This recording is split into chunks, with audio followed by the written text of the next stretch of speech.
पाकिस्तान में आला अदालतों की अपॉइंटमेंट्स तो पहले ही तजादात का शिकार हैं, लेकिन आम लोग भी इंसाफ के लिए पुलिस और अदलिया की जानब जो एक उम्मीद भरी नज़रों से देखते हैं, वो भी एक सवालिया निशान बनता जा रहा है।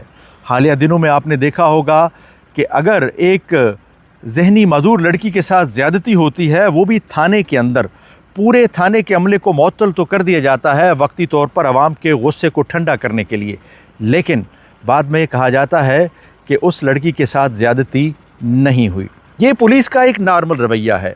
आप अगर पीछे गुज़रने वाले 10 केस ऐसे निकाले गए जिनके ऊपर पुलिस के ख़िलाफ़ इल्ज़ामात लगाए गए हैं कि उन्होंने मुबैना तौर पर हिरासत में लिए गए लोगों के साथ जुल्म और ज़्यादती की है, तो उन 10 के 10 केसेस में आपको पुलिस बेगुनाह नज़र आएगी। दूसरा वाक़या कराची के अंदर पेश आया, जिसमें आपने देखा कि रज़ा अली मीर, एक ताजर की मौत को ख़ुदकुशी करार दिया गया और पुलिस की जानब से और पुलिस सर्जन की जानब से जो उनका तिब्बी मुआयना किया गया था, उसमें भी ये मोहर सब्त कर दी गई। मतलब पुलिस केस को जिस तरफ लेके जाना चाहती है, उनके डॉक्टर्स भी उस पर मोहर सब्त कर देते हैं और ये पुलिस की रूटीन की कार्रवाई है। और कुछ दिन पहले लाहौर के अंदर 2 लड़कियों नंद और भाविज जो कि पुलिस की कस्टडी में हलाक हो गई थी, उनके हवाले से भी यही तरीक़ाकार अपनाया गया है। जबकि मॉडर्न दुनिया के अंदर अगर आप देखें तो बरतानिया का सिर्फ़ एक किस्सा आपके सामने होना चाहिए कि कैसे एक एयरपोर्ट के अंदर पुलिस जो है वो एकदम एशियाई निजात, पाकिस्तानी निजात 2 नौजवानों को तशद्दुद का निशाना बनाती है।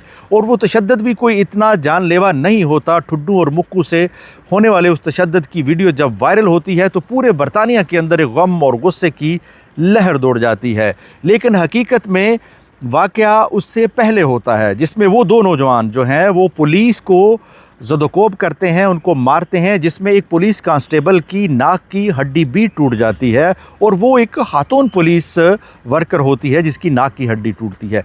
लेकिन बदकिस्मती देखें पाकिस्तान और यहाँ के माहौल में, उसी केस के हवाले से जब ज्यूरी जो है फ़ैसला करने पे आती है तो 3 दफ़ा वो ज्यूरी किसी फ़ैसले के बग़ैर, किसी नतीजे पर पहुँचे बग़ैर उस ज्यूरी को ख़त्म कर देती है। मतलब यह है कि उस ज्यूरी के अंदर जितने लोग मौजूद होते हैं वो पुलिस की जानब से किए गए तशद्दुद को जस्टिफाई नहीं करते और बिलाखिर पुलिस को वो जो एक इन्वेस्टिगेशन होती है या वो जो इल्ज़ामात होते हैं उन लड़कों के ख़िलाफ़, उसको वो विथड्रा कर लेते हैं।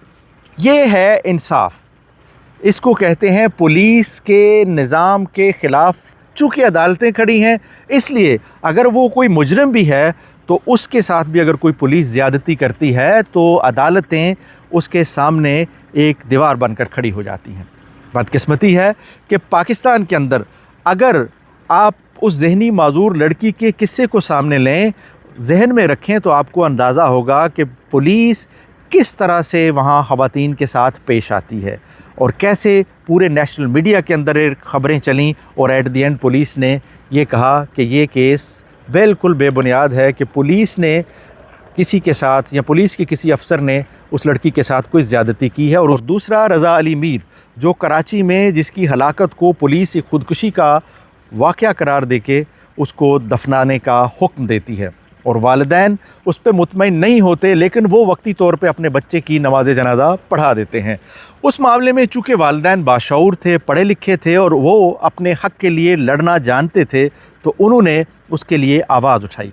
और फिर जब दूसरा पोस्टमार्टम हुआ जो चंद दिन पहले हुआ, तो उसमें ये बात सामने आई कि पुलिस सर्जन ने जो पहले रिपोर्ट दी थी वो बिल्कुल झूठी और बेबुनियाद थी। इस पोस्टमार्टम रिपोर्ट के अंदर जो है वो उस नौजवान की लाश के ऊपर तशद्दुद के निशानात भी सामने आए और एक गोली जो है उसके लगने के भी निशानात जो हैं उनका पुलिस रिपोर्ट के अंदर तफसील के साथ ज़िक्र किया गया और वो गोली पीछे से यानी बैक साइड से मारी गई थी। पुलिस फॉरेंसिक जो लेबॉरेटरी है उसने जब एग्ज़ामिन किया तो उन्हें उस गोली के जहर के नमूने भी उस बॉडी के अंदर मिले।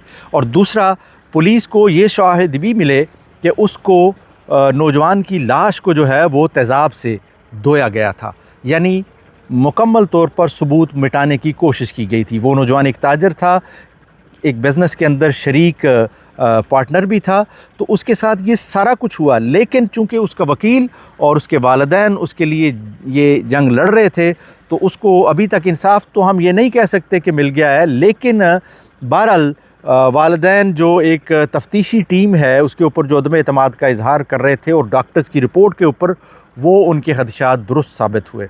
और उस केस में एक अहम जो उस नौजवान की वाच थी, डिजिटल वाच थी, जब नई तफ्तीशी टीम ने उस एसएसपी को कहा कि वो वाच जो है वो हमारे हवाले की जाए ताकि हम जो है उसके ऊपर प्रॉपर इन्वेस्टिगेशन कर सकें, तो पुलिस के एसएसपी जो हैं उन्होंने ये बताया कि वो वाच तो हमने बाकायदा तौर पर अपनी तहवील में नहीं ली। यानी वो पिछले 1-1.5 हफ़्ते से वो वाच अपनी जेब में डाल के बग़ैर किसी कानूनी और आइनी ज़िम्मेदारी पूरी करने के घूमते रहे। तो ये पुलिस का तरीक़ा तफ्तीश है।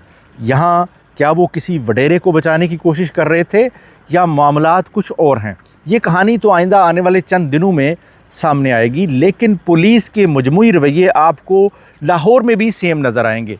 जिस तरह हमने ज़िक्र किया उस लड़की का, मासूम का, जिसके साथ ज़्यादती हुई, जब चंद दिन पहले 2 नंद और भावज दोनों का केस पुलिस की हिरासत में सामने आता है, तो ये बात सामने आती है कि पुलिस की हिरासत में वो दोनों नंद और भावज जो हैं हलाक होती हैं और उनको जो है वो ज़बरदस्ती रातों रात उनके आबाई इलाके में ले जाया जाता है और उनके अलवाहिकीन को फ़ोर्स किया जाता है कि इनको फ़ौरी तौर पे रात के अंधेरे में दफनाया जाए।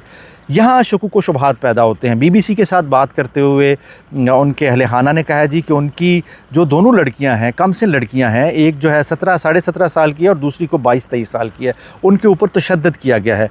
पुलिस ने बुनियादी तौर पे एक मुकदमा दर्ज किया था जिसमें धोखाधड़ी और फ्रॉड की कुछ दफ़ात शामिल थी, और फिर पुलिस उनको लेके थाने के अंदर आती है और वो सीसीटीवी फुटेज जो है वो भी सामने आती है कि वो बिल्कुल जो है वो एक नॉर्मल एक हालत में पुलिस स्टेशन में पहुंचती हैं। और उस सीसीटीवी फुटेज से ये अंदाज़ा लगाया जा सकता है कि वो दोनों लड़कियां बिल्कुल सेहतमंद हैं। लेकिन पुलिस का मौक़िफ़ था कि वो चूँकि नशा करती हैं, इसलिए ओवरडोज होने की वजह से, नशा ज़्यादा करने की वजह से उनकी हलाकत हुई। और मैं ये आपको दावे से कहता हूँ कि आने वाले चंद दिनों में, चूँकि ये कमज़ोर लोग हैं, गरीब लोग हैं, मांगने वाले लोग हैं, बेकारी हैं, तो इनकी इस बात को कोई अहमियत नहीं देगा। और जो मौक़िफ़ पुलिस का है वो तफ्तीश के अंदर और उनकी जो पोस्टमार्टम रिपोर्ट है उसके अंदर भी सच साबित हो जाएगा। लेकिन यहाँ सवाल ये बनता है कि अदालतें कहाँ हैं? बरतानिया के अंदर भी पुलिस जब अपने पेटी भाइयों को बचाने की जो है बात आती है, तो डेफिनेटली एक कुदरती तौर पे आपका झुकाव ज़रूर होता है। लेकिन इंसाफ के लिए जब मामलात सामने आते हैं तो अदालतें एक ढाल के तौर पर आम आदमी के लिए खड़ी हो जाती हैं।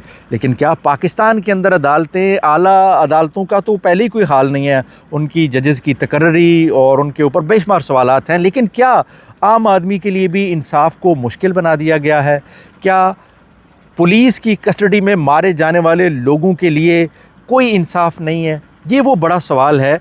आपने ये भी सुना होगा कि गुज़श्ता चंद माह के दौरान सीसीडी जो एक नया इदारा बना है, चट्टा साहब जिसके सरबराह हैं, उसने सैकड़ों बीबीसी के मुताबिक जो हैं वो लोगों को मावराए आइन कत्ल किया है।